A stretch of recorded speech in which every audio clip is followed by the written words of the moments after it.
because this is my dream. And, you know, I wanted to make sure I could get me and my kids out the hood. It's always been my passion to rap. A while ago, I had signed a contract and I didn't know nothing about the business or this game out here. And just right now, I'm realizing that I signed my soul. I sold my soul to the devil. I signed myself to the devil. I don't even own myself no more. I sold my soul to the motherfucking devil, and I done prayed. I prayed and I prayed and I prayed. You know, and it's just like, I don't know if God can get me out of this, you know, and it's just like to the point where I don't even know, like I can't. I just want to say I'm sorry to my fans. I know y'all love me. I know y'all believe in me, but I can't.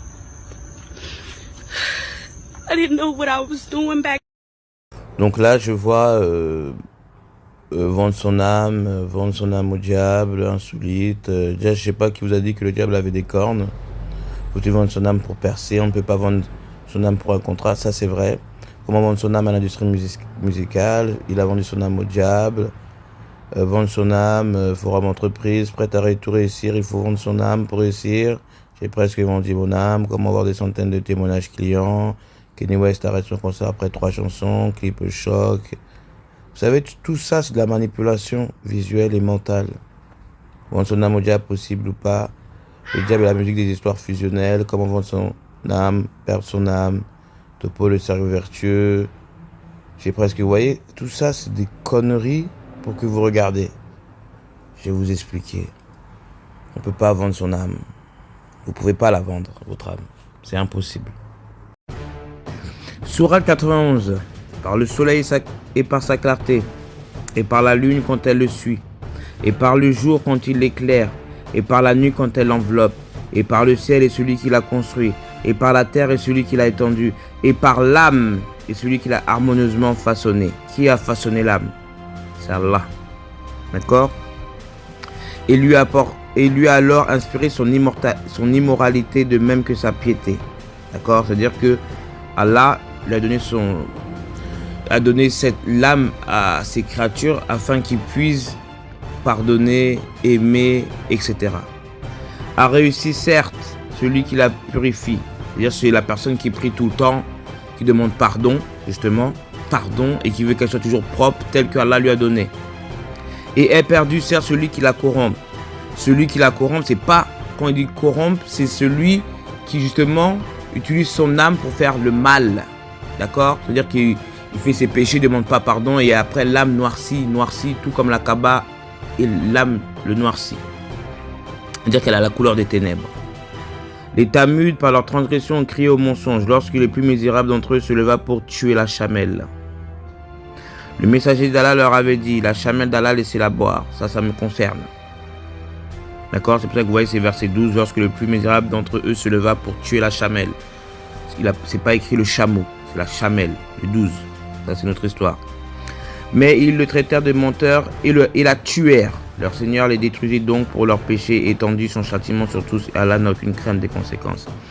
Donc vous voyez, donc vous ne pouvez pas vendre votre âme parce que c'est Allah qui vous l'a donné. D'accord? Donc vous ne pouvez pas prendre ce qu'on vous a donné et le vendre à une autre créature, qu'elle soit humain ou un djinn. Je vais développer en continu. A réussi certes celui qui la purifie, l'âme, et est perdu certes celui qui la corrompt. Ce verset, chers lecteurs et lectrices parmi tant d'autres dans le noble Coran, promet l'homme face au but premier. Celui qui consiste à s'affranchir de son ego et de toute attitude contraire à la notion de servitude et de dévotion dans lesquelles doivent s'inscrire tout aspirant à la spiritualité. C'est ce qu'on est en train de vous dire. L'âme, donc, a besoin d'une alchimie afin de préserver sa nature première comme le dit Allah. Dirige tout ton aide vers la religion exclusivement pour Allah. Telle est la nature qu'Allah a originellement donnée aux hommes. Pas de changement à la création d'Allah. Voilà la religion de la droiture. Mais la plupart des gens ne savent pas. Sourate 30, verset 30, 60. Donc, si vous dites que on peut vendre votre âme, là, Allah, il vous dit quoi? De vous diriger exclusivement, parce que j'aime pas ce mot religion, la kitab, on va dire le livre, vers Allah, les livres, d'accord? Que la religion, ça divise. Maintenant, personne n'est d'accord. Il n'y a pas de livre. Bon, on sait quel livre a été amené en dernier, mais pour les gens, il n'y a aucun livre qui est parfait, sinon il n'y aurait pas de guerre, tout le monde aurait suivi. Et justement, on est dans le jeu. Donc, quand vous signez un CDI, n'est-ce pas, il y a 24 heures dans la journée. Vous allez travailler 7 à 8 heures par jour. D'accord? Un tiers, ce qui veut dire vous consacrez à travailler. Mais vous travaillez pour quoi? Pour l'argent, n'est-ce pas? Donc ça aussi, on peut dire que vous avez vendu votre âme. Vous donnez un tiers. Parce que déjà, on doit dormir 8 heures à peu près. Les enfants, c'est 12 heures, les adultes, 8 heures. Et encore, pour ceux qui aiment encore plus d'argent, ils dorment 4 heures. Ils divisent, il n'y a que des divisions. Et je vous ai dit quoi? La division entraîne la soustraction. D'accord? Donc, quand vous signez un contrat, un CDI, vous avez pactisé, vous avez signé. C'est-à-dire que je vous appartiens à la société de telle heure à telle heure. N'est-ce pas? Vous ne pouvez pas dire non, mais l'Éternel, Allah nous a dit qu'on doit travailler. Oui, il n'y a pas de problème. Vous devez travailler. Mais vous, là, autant on en est, vous avez signé un papier pour travailler. Vous avez fait un pacte. C'est un pacte que vous avez fait. Vous appartenez à cette société de telle heure à telle heure. Les gens qui sont en intérim, non. Ils peuvent à tout moment arrêter. D'accord? Les gens qui sont en RSA vivent certes dans la mendicité, parce que vous travaillez pour eux. Et c'est bien pour ça que Allah aime la France, parce qu'un peu, on va dire, en gros, je ne sais pas comment vous expliquer, spirituellement, on va dire que la France fait la zakat. Vous voyez? Parce que justement, il n'y a pas de pays, beaucoup de pays qui font ça. Dire que les gens, vous travaillez pour les autres personnes. C'est pour ça que le Mahdi, à la base, il doit venir de France. Parce que comme on dit dans la communauté musulmane, c'est-à-dire qu'on doit donner pour les autres musulmans. D'accord, ceux qui ont moins d'argent. Mais c'est pareil, la France fait la même chose en vrai. Mais c'est un pays entier qui fait la même chose. Donc, la France, quand les gens ils font des rêves, en disant j'ai vu le Seigneur m'a montré que la France va être explosée. La France, c'est la grande sœur de l'Église. D'accord? Et dans la France, la grande sœur de l'Église, il y a aussi la grande prostituée. D'accord? Donc, on en revient là où on était. Donc, c'est pareil. Il y en a, ils pactisent. Pactisent, hein. Pas vendre. Je vous dis que l'âme, ça ne vous appartient pas. Soit vous la salissez. C'est pour ça que quand je vois les chrétiens, on revient à eux là. Oui, mais il a vendu son âme, Jésus l'a pardonné, il est revenu. Mais s'il aurait vendu son âme, Jésus n'aurait rien fait. N'est-ce pas? Parce que tu ne veux pas arracher ce qui appartient. C'est-à-dire que sinon, ça fait comme si c'est un dictateur. Non, vous ne pouvez pas vendre votre âme. Vous pouvez juste pactiser. Je vous appartiens. Comme un CDI, je vous appartiens. Mais il y a des fois, quand ils veulent partir, ils disent non, tu pars pas. Soit c'est eux qui te virent, et quand ils te virent, tu dois redonner tout ce qu'ils t'avaient donné. C'est pour ça que quand je vois des artistes, comme une rappeuse en France, je ne citerai pas son nom, qui s'est voilée, mais elle continue à vivre de la musique. Pourtant, elle dit que la musique est haram, mais elle continue de vivre de cette musique. Normalement, non, tu dois tout rendre. Il est plus facile un chameau de rentrer dans le trou d'une aiguille qu'un riche à la djinna. On continue. Plus que jamais, l'heure est à la réforme des âmes. Et le mois de Ramadan, par la grâce d'Allah, est une occasion unique dans son genre, car comme le dit notre bien-aimé le prophète Saul, si ma communauté connaissait en réalité ce que renferme le mois de Ramadan, alors nul doute qu'elle souhaitera que tous les autres jours de l'année soient semblables au Ramadan. Mais avant d'aller plus loin dans le sujet, il serait important pour nous de connaître d'abord l'âme et ses réalités telles que décrites dans le Coran. Les 3 âmes, Nahif. En méditant sur les versets du Coran, nous apercevons de l'existence d'une certaine forme de classification des âmes selon leur rang et leur mérite. Certes, tout le monde n'est pas au même niveau moral ou spirituel. Il y en a qui sont bien et d'autres qui le sont moins. Certains qui sont très bien et d'autres meilleurs encore, comme le dit Allah dans un verset du Coran. À chacun des rangs, des récompenses selon ses œuvres. Or, ton Seigneur n'est pas inattentif à ce qu'ils font. Sourate 6, verset 132. Et c'est pour ça que quand vous insultez les pyramides, vous me faites rire. Là, Allah vous le dit. Je vous ai dit que le Coran, l'islam est le bébé de l'Égypte et d'Israël. D'accord? C'est leur enfant. C'est un métis, l'islam. D'accord? C'est pour ça que c'est venu pour toute la terre. Allah sait que vous allez tous être métissés là. Tous être mélangés. Donc, le Coran, c'est le métis. Le livre métis. D'accord? De l'Égypte et d'Israël. De l'hébreu. Abraham. Donc, il y a une hiérarchie Il y a un point qui est en haut, c'est Allah. Et ensuite, il y a les grades. D'accord? Comme j'avais fait les vidéos à l'époque, les séraphins, les chérubins et Iblis, il était au niveau des chérubins. D'accord? Après, il y a les arcs de lumière. Et, bon, j'ai déjà fait la vidéo. Il y a 7 lieux. 7 lieux. D'accord? Comme il y a 7 lieux en bas. Donc, quand les Illuminati utilisent la pyramide, vous voyez que dans les billets de dollars, il y a un espace. D'accord? C'est-à-dire qu'une pyramide, elle est divisée en deux parties. Bah, les Illuminati, leur force se trouve dans l'espace. D'accord? C'est pour ça que vous le voyez, la NASA, tout ça, ils sont dans l'espace. Je ne vais pas vous parler des aliens parce que ce n'est pas encore à votre niveau. Certains vont dire, oh, ça n'existe pas. Mais je vous renvoie la balle. Vous n'avez pas vu Allah, mais vous y croyez. Mais je vous dis en vérité qu'il y a les aliens. Moi, je les ai vus. D'accord? Et j'étais jeune. Jusqu'à la dernière fois que je les ai vus, c'était à 3-4 ans. Dans ma chambre. Donc, l'espace qui se trouve entre les deux pyramides, c'est là où les Illuminati prennent leur force. Pourquoi? C'est parce que Iblis et les anges, c'est ça que je n'utilise pas le mot ange, alpha négatif gauche être, anges déchus sont partis de cet espace-là. Donc ils montrent, on a désobéi et on vous le rappelle dans l'argent. Donc quand vous signez un CDI, sachez que vous êtes en pacte avec eux. Parce que quand vous allez être malade, il faudra le justifier. Et nous, on se justifie qu'Allah. Vous comprenez? Je ne vous juge pas, c'est comme ça. De toute façon, vous êtes rentré dans ce mode-là par rapport aux ancêtres qui étaient là avant. Avant vous, avant nous. D'accord? Donc, l'âme dite Al-Hamara, c'est-à-dire l'ego, c'est l'âme qui ne conseille que le mal, les passions et les désirs. Je ne m'innocente cependant pas, car l'âme est très incicatrice au mal, à moins que mon Seigneur, par miséricorde, ne la préserve du péché. Mon Seigneur est certes pardonneur et très miséricordieux. Sourate 12, verset 53. Ce type d'âme concerne ceux qui sont injustes vis-à-vis d'eux-mêmes. Car non seulement ils sont dans le mal, mais l'assombrissement de leur clairvoyance, c'est ce que je vous ai dit, fait qu'ils ne se rendent guère compte au niveau d'obscurité de leur station, et donc ils restent insensibles à toute forme de rappel. Ceux contre qui la parole de ton Seigneur se réalisera ne croiront pas, même si tous les signes leur parvenaient, jusqu'à ce qu'ils voient le châtiment douloureux. Sourate 10, verset 96-87. C'est pour ça que quand je vous dis que Allah n'est pas là pour vous égarer, Allah n'aimait pas le genre, le verbe d'Allah, de l'éternel ne met pas du mal. Allah, c'est-à-dire que c'est une erreur dans le livre qui dit que Allah égare. Non, c'est vous-même qui vous égarez. L'être qui a été écrit pour vous égarer, c'est Iblis. Et Allah ne fait pas le travail d'Iblis. Donc, à revoir ces écrits-là. D'accord? Soit c'est une mauvaise traduction que je pense. Et ils ont mis un mot comme vous avez dit, Allah c'est Dieu, que Allah c'est pas Dieu. D'accord? Sinon, il serait aussi une déesse. Donc, vous voyez, donc c'est l'assombration qu'il reste insensible à toute forme de rappel. C'est-à-dire qu'il reste insensible à toute forme de rappel. C'est ça. Ceux contre qui la parole de ton Seigneur ne se réalisera ne croiront pas, même si tous les signes parvenaient jusqu'à ce qu'ils voient le châtiment douloureux. Vous voyez? C'est eux-mêmes qui s'égarent. C'est-à-dire que cette sourate 10, verset 96 à 87, elle efface carrément la sourate qui parle que Allah égare qui il veut. Vous voyez?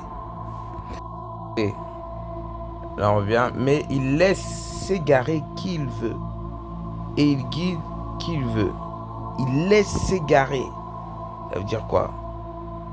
C'est-à-dire que c'est vous qui vous égarez. Mais il y a des autres versions. Regardez.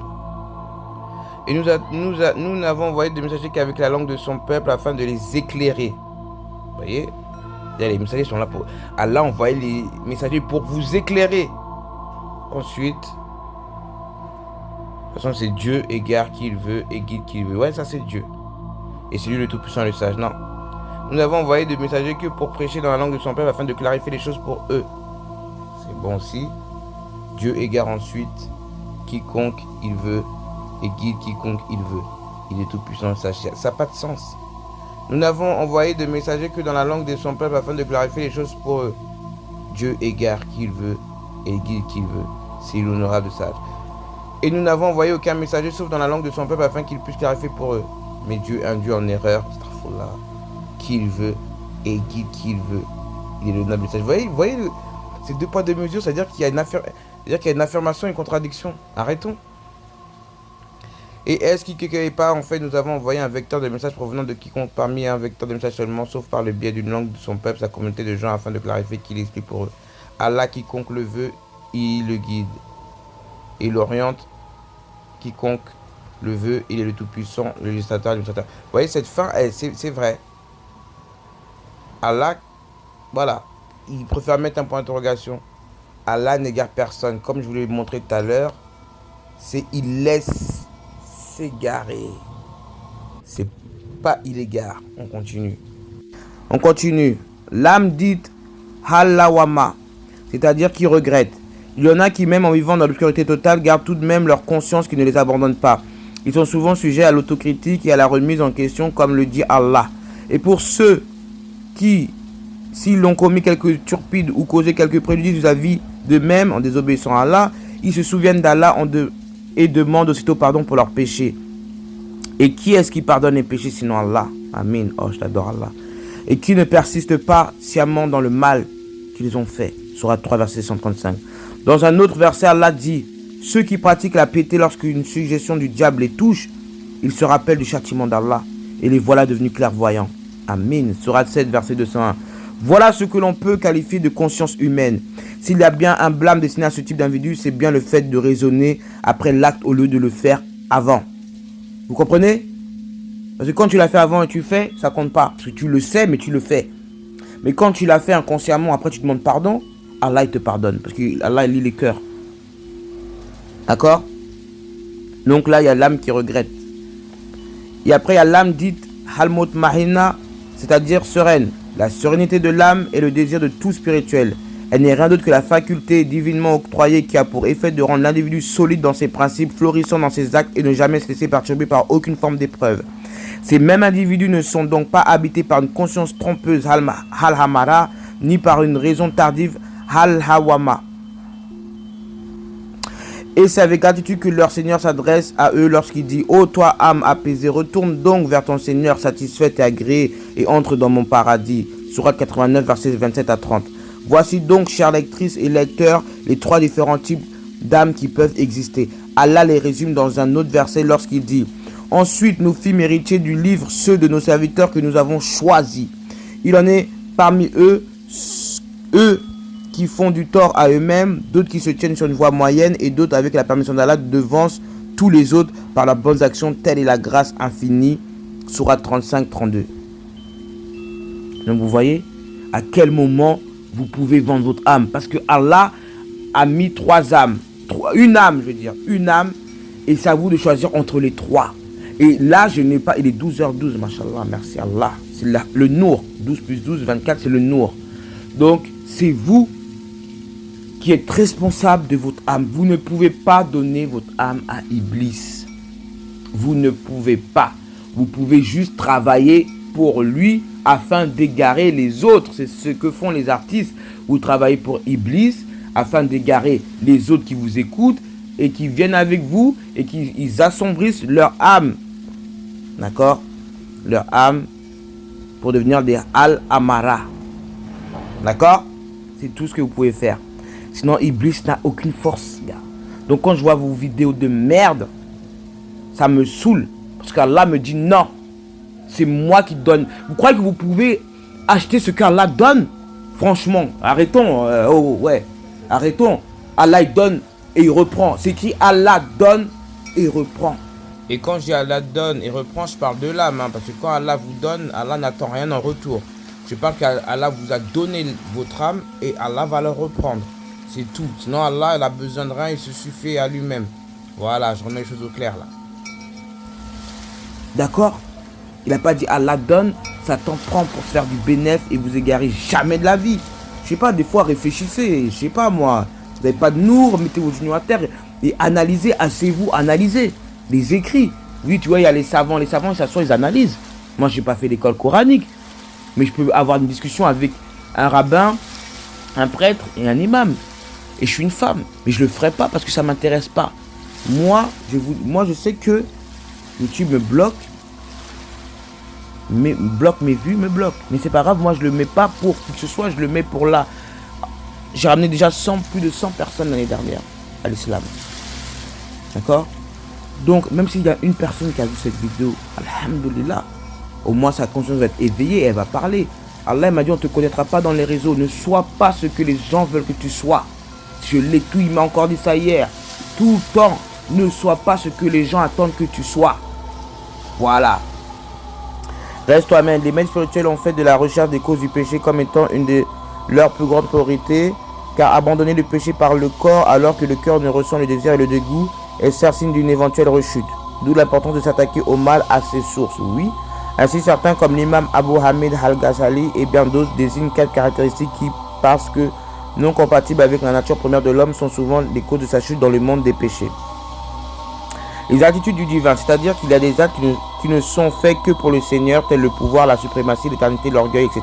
Nul besoin d'apprendre le Coran pour savoir que ceci reste l'exclusivité du divin. Et lorsque l'homme veut se les approprier, le résultat est sans équivoque. L'orgueil est mon manteau et ma fierté et mon pantalon. Celui qui essaie de me le prendre, je le détruis. Muslim, et d'ailleurs, quelle fut la ruse qui fit sortir Adam du paradis? Puis le diable le tenta en disant: ô Adam, t'indiquerai-je l'arbre de l'éternité et un royaume impérissable. Sourate 20, verset 118. Les caractéristiques du diable. L'homme, lorsqu'il veut s'acquérir de certaines caractéristiques qui révèlent totalement du divin, il s'égare, tout comme lorsqu'il imite le diable dans ses vices, c'est-à-dire la jalousie, les ruses, la haine, le racisme, sous-estimer l'autre, comme lorsque, pour justifier son refus de se prosterner devant Adam, Satan dit: je suis meilleur que lui, car tu m'as créé de feu et d'argile, et lui d'argile. Sourate 7, verset 12. Voilà bien ici du racisme et de la discrimination sous sa forme la plus authentique. D'accord? Donc c'est pour ça que ça revient encore à Al-Hamala.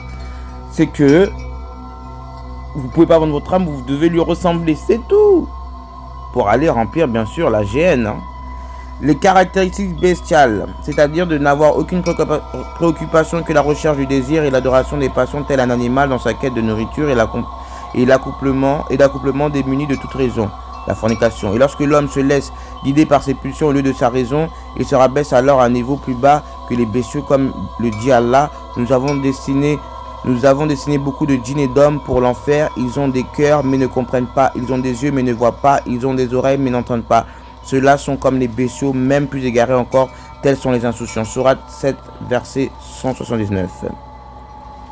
Les caractéristiques des prédateurs, c'est-à-dire que tout ce qui relève de la colère, de l'injustice ou encore de la violation par force ou contrainte du droit de l'autre, d'où l'invitation prophétique faite aux hommes afin de les rendre maîtres d'eux-mêmes. Le fort n'est pas celui qui terrasse son ennemi, mais c'est celui qui sait retenir sa colère. Bukhari. Amin. Vous voyez, c'est ça.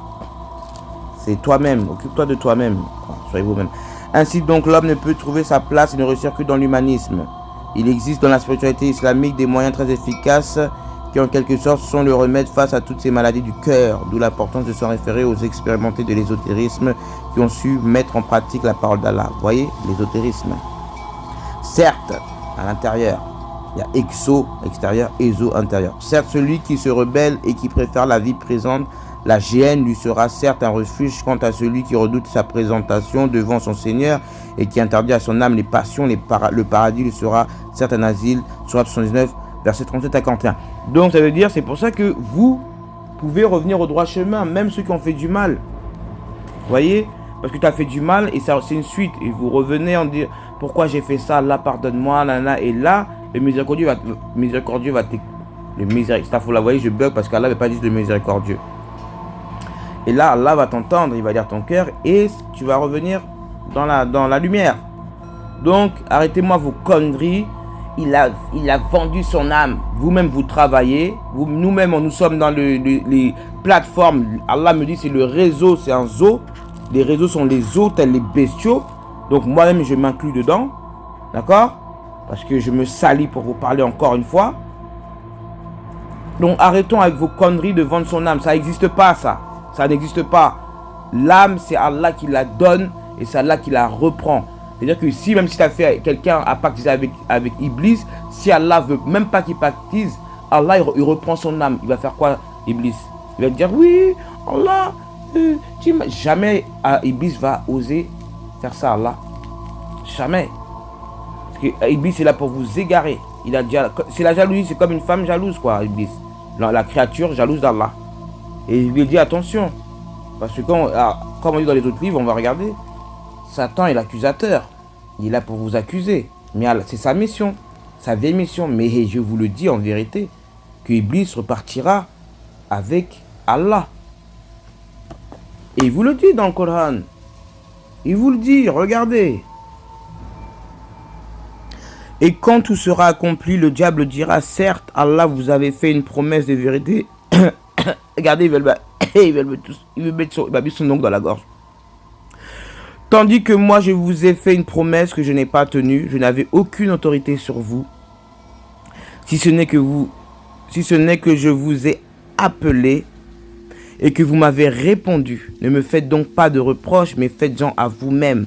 Je ne vous suis d'aucun secours et vous ne m'êtes d'aucun secours. Je vous renie de m'avoir jadis associé à Allah.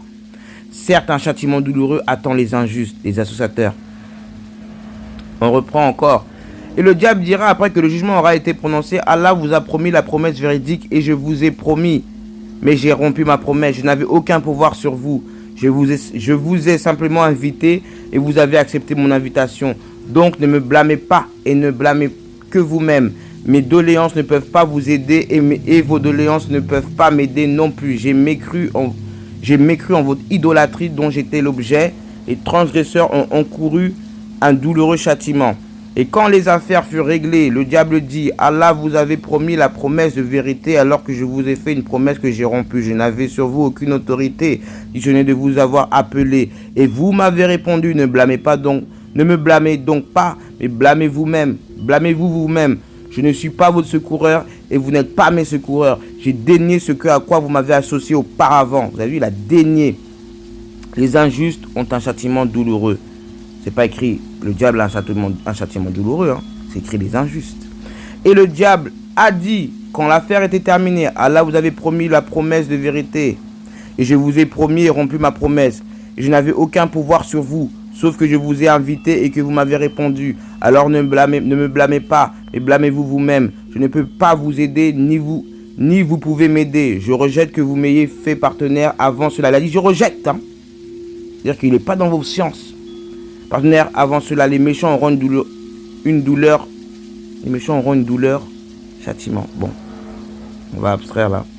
Et il dira, le shaitan, la force malveillante, l'égrégore chaotique, de ce qui décide, il accomplit l'affaire, l'ordre sert Allah. Et vous a promis une promesse, la promesse, le fondé, l'avers.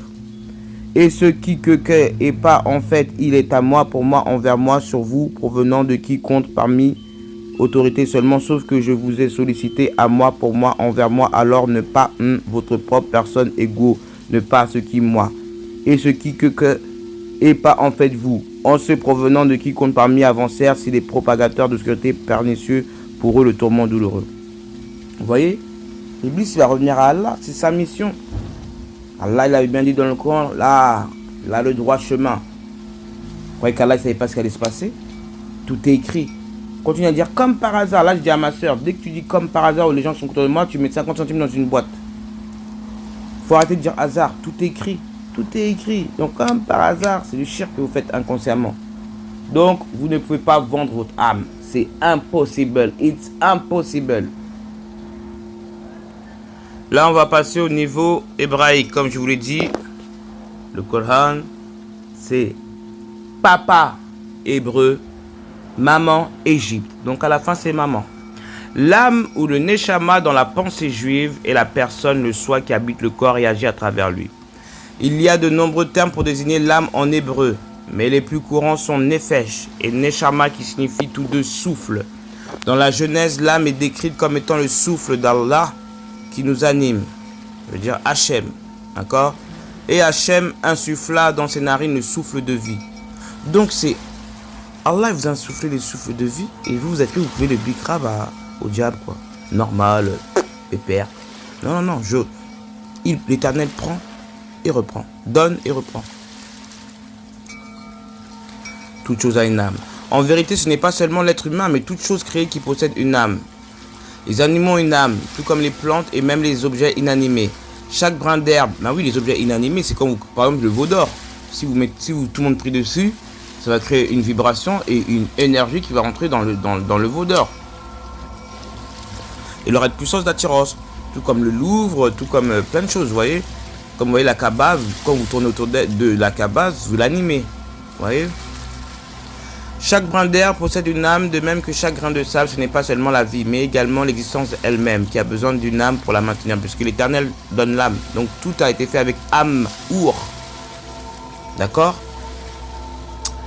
Elle-même qui a besoin d'une âme pour la maintenir, une étincelle de divinité qui l'imprègne. Et vous voyez, les animistes, c'est comme ça qu'est pour eux. Donc les animistes, en Afrique, ou dans les pays comme en l'Inde, c'est que toute chose a une âme. Vous voyez? Bon, après, eux, ils exagèrent. Hein, ils vont idolâtrer une feuille, un truc. Bon, faut arrêter. Il faut dire alhamdoulilah, merci pour ce que toi, le grand. Parce que là-bas, Allah, on l'appelle le grand esprit. Vous voyez?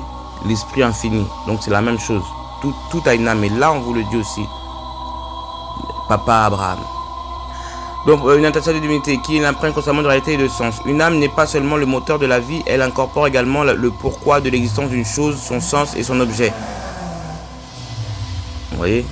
C'est son identité profonde, sa raison d'être, tout comme l'âme d'une œuvre musicale est la vision du compositeur qui confère vie et énergie aux notes jouées. Amin, c'est ça. Les sonorités des notes sont comme le corps qui exprime la vision et l'émotion de l'âme qu'elle recèle. Chaque âme est l'expression de l'intention et de la vision divine dans la création de cette créature particulière.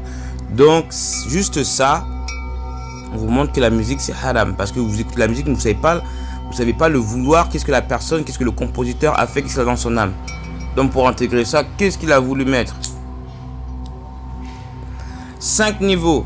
Mais c'est l'âme humaine qui est la plus complexe et la plus élevée de toutes les âmes. Nos sages ont dit, elle est appelée de 5 noms. Nefesh, la âme, roi, esprit. Vous voyez, quand je dis roi, Allah, c'est l'esprit d'Allah. Neshama, souffle, Aya, vie. Et Heida, singularité. Les maîtres assidiques expliquent que ces 5 noms de l'âme décrivent en fait 5 niveaux ou dimensions de l'âme. Le plus haut, c'est la Bina, normalement. Bon, c'est une force, on va dire.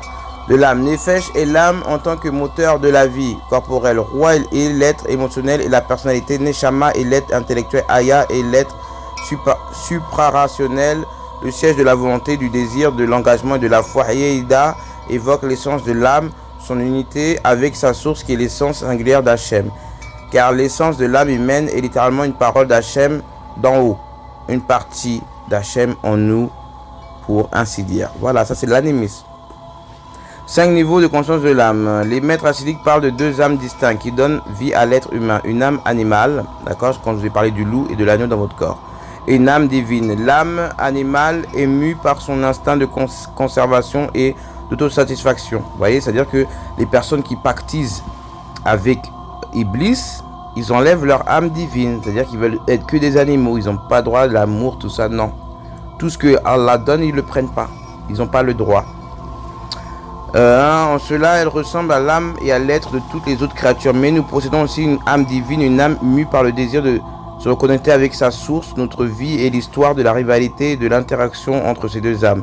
À mesure que nous luttons pour équilibrer et réconcilier nos besoins, les Amérindiens disent la même chose, et nos désirs physiques avec nos aspirations spirituelles, nos inclinations égocentriques avec nos idéaux altruistes, ces 2 âmes ne résident toutefois pas côte à côte dans le corps. L'âme divine est revêtue à l'intérieur de l'âme animale, tout comme celle-ci est revêtue à l'intérieur du corps. D'accord? C'est-à-dire que l'âme animale, il y en a plus que l'âme divine. Donc c'est à vous de la travailler. Cela signifie que l'âme animale, elle aussi, reçoit sa vitalité de la parcelle d'Hachem d'en haut, qu'elle renferme. Si en surface, ces 2 âmes sont en conflit, dans leur essence, elles sont compatibles. Le choix. L'essence divine de l'âme humaine est ce qui élève l'être humain dessus et le distingue de toutes les autres créatures, y compris les anges. L'ange, astaghfirullah, y compris les êtres de lumière. L'être de lumière est certes plus spirituel, mais l'être humain est plus divin. Aucune créature ne peut posséder un véritable libre arbitre. Une créature, par définition, ne possède que et consiste seulement en ce que son créateur lui a attribué, là est sa nature. Et chacune de ses inclinations et de ses actions seront déterminées par cette nature. C'est seulement dans l'âme humaine que le créateur a mis sa propre essence. L'âme humaine est donc le seul être véritablement supranaturel, mis à part Hachem lui-même. C'est-à-dire un être qui n'est pas limité par sa propre nature, un être qui a la capacité de se transcender, un être qui peut choisir de ne pas simplement réagir à son environnement, mais agir dessus, un être dont les choix et les actes ont par conséquent un véritable sens, et le libre arbitre. Pourquoi une vie physique? Une âme est formée dans la matrice des mondes supérieurs spirituels où elle acquiert son identité et sa mission particulière. Pour mener cette mission à bien, elle est envoyée dans le monde matériel revêtue dans une âme animale équipée d'un corps ici-bas. L'âme divine est mise à l'épreuve des besoins et des désirs de l'âme animale, contraire en apparence. et ses aspirations dans ce monde, la réalité divine est voilée par la forte perception du soi, du corps, de soi, du corps, j'ai pas mes lunettes encore, et de tout le monde matériel. Pourtant, c'est précisément dans ce champ de bataille où la vérité est assimilée et où l'épreuve est constante que l'âme peut pleinement révéler et exprimer son pouvoir divin. Guider et nourrir, l'âme est pourvue d'une boussole et d'une carte pour naviguer à travers les défis de la vie matérielle ainsi que les ressources pour la fortifier. La Torah est le plan divin de la création qui guide et instruit l'âme dans la mission de sa vie. La Torah est également une nourriture pour l'âme. En étudiant la Torah, l'âme ingère et digère la sagesse divine et reçoit ainsi l'énergie divine lui permettant de persévérer dans sa mission et surmonter les épreuves. Mitzvot. Une mitzvah est une action divine chaque fois que l'âme accomplit une mitzvah en donnant une pièce à la charité, la zakat, en mettant les téphilines, en allumant les bougies de Shabbat, etc. Elle agit comme un partenaire de Hachem dans la création et amène la présence d'Hachem à l'intérieur du monde. Les mitzvot sont toutes des actions matérielles de sorte que l'âme peut seulement les accomplir lorsqu'elle réside ici-bas, investie dans l'âme animale et dans le corps. Ainsi, le cours de la vie matérielle est la seule occasion pour l'âme d'accomplir des mitzvot. Tout ce qui vient avant et après seulement le préambule et l'épilogue de la période la plus importante et la plus élevée de l'âme, celle où ses actes relient Hachem au monde. D'accord? Donc, on a bientôt fini. Hein. La vie après la vie, lorsqu'elle a terminé son existence physique, l'âme retrouve une existence purement spirituelle. Elle ne peut plus faire de mitzvot, mais les actions divines qu'elle a accomplies lors de sa vie matérielle l'ont cependant élevée à des hauteurs qu'elle n'aurait pas même pu contempler avant sa descente ici-bas. Ces mitzvot sont comme des semences qui germent dans le terreau du monde matériel, puis se développent et se multiplient, propulsant l'âme toujours plus haut, de même que le font les bonnes actions accomplies en ce monde par d'autres pour le mérite de l'âme d'un défunt. Le monde futur, finalement, l'âme sera réunie avec le corps à l'ère messianique de la résurrection des morts, introduira un monde futur de vie physique éternelle dans lequel la mort sera à jamais anéantie. Dans le monde futur, la création tout entière reflètera pleinement et sans limitation l'infinité et la perfection de son créateur, et la matérialité transcendra la finitude et l'éphémérité qui le définissent dans le monde imparfait d'aujourd'hui. Voilà, vous avez compris. Je sais pas, mon fils avec son compte dans mon compte là, TikTok là, c'est pas possible. Donc là, on va regarder l'Égypte, l'âme, n'est-ce pas? Maintenant, on va passer à Gare. On revient à l'Égypte. Les Égyptiens pensaient que tout individu se composait de 7 éléments. Le corps, le nom Shut, c'est-à-dire l'ombre, justement parce qu'il y a une ombre avec le soleil. Le cœur, qui signifie Lak. Vous avez vu en arabe, c'est le Hak, les mêmes lettres, la vérité. Le bas et le Ka. Certains de ces termes sont malaisés et appréhendés car ces notions n'existent pas dans notre concept corps, âme et esprit. Les termes de Hak, le cœur, bas et Ka désignent les composants de la partie spirituelle des hommes. Là, on va voir le bas. Représenté comme un oiseau à tête humaine, le bas est l'énergie, la communication, la transformation et le déplacement de chaque personne. Comme avec des humains, les divinités pourraient également avoir le bas, voire plusieurs. Quand une divinité intervenait dans les affaires humaines, on disait que ces baou, plusieurs de bas, de la divinité étaient en travail. C'est-à-dire, en fait, le bas, on va dire, je vous dirais que c'est l'esprit en mouvement. Vous voyez? À cet égard, le roi pouvait être considéré comme le bas d'une divinité. Parce qu'elle bougeait, la divinité, elle ne bouge pas, elle est dans une statue, elle ne bouge pas, elle est fixe. D'autre part, une divinité pouvait être investie par le bas d'une autre divinité. Si compte le bas représenté sous la forme d'un oiseau de la tombe numéro 359 à Der El Medina. Jet, le corps jet ou sab ou ket matériel est le réceptacle des composants de la personnalité tels que le bas, le ka, le hak. C'est-à-dire que c'est tout ce qui est à l'intérieur du corps.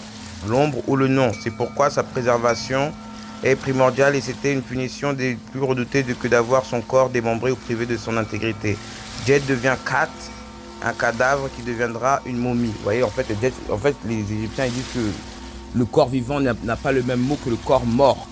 D'accord? Le jet devient le kat, un cadavre qui deviendra une momie si l'on opère sur lui tous les rites de l'embaumement qui le préservera de l'action du temps. Malgré son importance, le corps n'avait pas de caractère unique car une image d'une statue pouvait le remplacer. Vous voyez?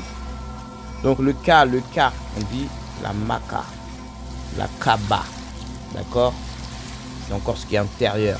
Le ka représente le double immatériel de l'être et incarne les forces vitales de chacun. Le mot appartient à une racine qui signifie nourriture, l'âme. D'accord? Et dans le hiéroglyphe s'écrit à l'aide de 2 bras levés. C'est-à-dire que 2 bras levés, c'est-à-dire que quand on est en train d'adorer l'éternel, à l'époque on le nommait Ra. D'accord? Donc c'est-à-dire que quand il y a les 2 mains levées, c'est-à-dire que vous adorez le haut. D'accord? Dans le hiéroglyphe à l'aide de 2 bras levés, à l'opposé du bas, élément dynamique, le Ka représente un élément statique. Donc c'est pour ça qu'on dit la Kaaba. C'est ça. En fait, c'est un lieu d'adoration. D'accord? C'est le double. C'est votre double, c'est-à-dire que c'est une pierre, prière, c'est-à-dire qu'elle absorbe tout, c'est la Kaaba. Le Ka était présent aussi bien chez les divinités que chez les hommes. Cependant, les divinités en possédaient souvent plusieurs. Par exemple, Ré en avait 14 qui représentaient toutes les expressions de sa personnalité. Je me nommerai aussi. Si compte le cas du roi Or, fin du Moyen Empire, le Hak. Vous voyez, ça ressemble un peu à... Comment ça s'appelle? Le Hak, il ressemble, c'est le cœur, il ressemble au marabout. Au marabout, c'est un oiseau. Et marabout, on appelle aussi le saint de l'islam. D'accord? C'est pas vos petits marabouts qui mettent leur truc dans leur boîte aux lettres. Hak est souvent traduit par transfiguré, faute de mieux. Ce mot est apparenté à une racine égyptienne qui signifie lumineux ou utile. D'accord? Pour matérialiser cette idée, on utilisait le hiéroglyphe représentait un ibis à aigrette dont le plumage vert foncé avait des reflets métalliques. Ce principe lumineux et immortel faisait partie des éléments invisibles de la personnalité. C'est-à-dire que le Hak, lui, c'est invisible. Vous ne le voyez pas. C'est la pureté, c'est le cœur. Lumineux et utile, qui sera utile au jugement dernier. Ce principe lumineux et immortel faisait partie des éléments invisibles de la personnalité. Il est lié au principe de la puissance créatrice utilisée en magie. Par l'attribution d'un nom, un individu devient un homme. Voilà, oui. Bon. Là, vous avez vu, c'est-à-dire que un nom, c'est important de donner le nom à l'enfant parce que ça joue. Vous avez vu, il y a le hib, qui est le cœur. Voilà, la pesée du cœur. Bon, je vais quand même vous lire ça parce que je ne vais pas sauter, cette fois-là. Pour l'attribution d'un nom, un individu devient un homme différencié, repérable, faisant partie d'un ensemble par ses attaches, mais possédant une personnalité, une identité reconnue et un destin. L'efficacité d'un rite ne peut être assurée que si le bénéficiaire est nommé. Hommes et dieux sont tributaires, et divinités sont tributaires des rites, et la connaissance des noms des êtres est la condition essentielle pour agir sur le monde. D'accord? C'est même que ça que je fais l'anagramme de mon prénom et de mon nom, ça donne toujours des phrases. La puissance potentielle du nom est aussi un point de vulnérabilité. Les magiciens connaissent le pouvoir attaché à la connaissance du nom. C'est ça que je vous dis, il ne faut jamais donner vos noms et prénoms et surtout vos dates de naissance et l'heure. C'est-à-dire que quand vous faites un CDI, ils ont vos noms, vos prénoms, ils regardent votre sécurité sociale, ils ont tout sur vous. Ils ont tout. Donc c'est-à-dire vous faites un pacte, vous leur donnez pour avoir en échange de quoi? De l'argent. Donc arrêtez de juger les gens qui soient des gens qui pactisent, que vous aussi vous pactisez. Voilà, rituel à fond, en le modifiant ou en l'utilisant dans les rituels aux fins parfois inavouables, il devenait possible d'attenter à la personne désignée. Enfin, effacer le nom d'une personne sur ses monuments, ce qui a été fait pour Akhenaton, équivalait non seulement à effacer son souvenir dans le monde visible, mais aussi à le priver d'existence dans l'autre. C'est pourquoi il existait de nombreux rites dans le livre des respirations, par exemple, qui assuraient la préservation du nom. Le hib, la pesée du cœur. Cœur est à la fois le siège de la pensée et de la conscience, mais c'est surtout l'emplacement de la mémoire qui va pouvoir témoigner devant les juges. Vous voyez? Il voulait insulter l'Égypte. C'est ça que le Coran a tout mis. Il a mélangé ce que je vous ai cité avant chez Papa Abraham. Là, c'est Maman Agar. Le cœur était remis en place dans la momie. Après l'embaumement, s'il venait à disparaître, le défunt ne pourrait pas se présenter devant le tribunal. C'est pourquoi le défunt disposait de cœurs de remplacement qui prenaient sa forme ou celle d'un scarabée sur lequel étaient gravés les extraits du livre des morts, la nécro. Et ça qu'on dit la nécro, ça veut dire le Coran. Bon, pour les sceptiques, je vais réécrire la nécro. Vous voyez qu'il y a 5, 6, 7, il y a 7 mots. Le le Coran. D'accord? Voilà. Vous pouvez plus parler. À gauche, le cœur de défunt est placé par Horus sur un plateau de la balance, tandis qu'Anubis vérifie que le cœur est plus léger que la plume de mat. Le shai. Vous voyez, c'est quoi le shai? c'est Issa. À l'origine, Shai ou Shai était inconscient de la vie. À partir de la basse époque, il devient une entité indépendante. C'est un génie protecteur qui représente le destin favorable, tardivement associé à Renounet. Il déterminait la durée de la vie de chaque homme et il était présent lors du jugement de l'âme du défunt. Il est figuré par un cobra à la tête humaine. Il est parfois considéré comme l'époux de Meksenet, la déesse des naissances, et plus tardivement, il fut associé à Renounet. Vous avez vu, on va s'arrêter là. Quand je vous ai dit que le un assesseur sera présent au jugement de l'âme. Voilà, c'est depuis l'Égypte, c'est comme ça, vous ne pouvez pas changer. Donc, c'est la fin de la vidéo. Voilà, le reste shoot, je en parlerai plus tard. D'accord, bon, je vais le dire maintenant, hein, tant qu'on y est. C'est l'ombre, shoot, c'est l'ombre. Bah, vous voyez quand on dit, je les shoot à shut. C'est-à-dire qu'il est shooté, c'est-à-dire que j'étais shooté, pas shooté de cannabis ou de drogue ou des boissons enivrantes. C'est shooté, je te tue. T'es mort. C'est ça qu'on dit shoot. L'ombre est une des composantes visibles de l'individu qui lui est affecté dès sa naissance et qui continue à exister dans l'au-delà même après la mort. Le livre des morts consacre le chapitre 92 à décrire à sa circulation en compagnie du bas durant le jour. Il semble que les divinités étaient aussi une ombre puisque Akhenaton avait fait construire un temple appelé l'ombre du soleil. C'est contre. Bah oui, le soleil a une ombre, c'est ça qu'on appelle ça le soleil noir, c'est l'éclipse, tout ça. Tout a une ombre. Quand vous êtes vivant, il y a une ombre. Parce que quand il y a la lumière, il y a l'obscurité qui va avec. D'accord? Et sur vous, l'ombre, le soleil tape sur vous, c'est de la chimie tout ça. Et l'ombre se met sur la terre. Donc, je sais pas comment vous voyez l'image. Ça nous donne un L. D'accord? Allez, au TEP.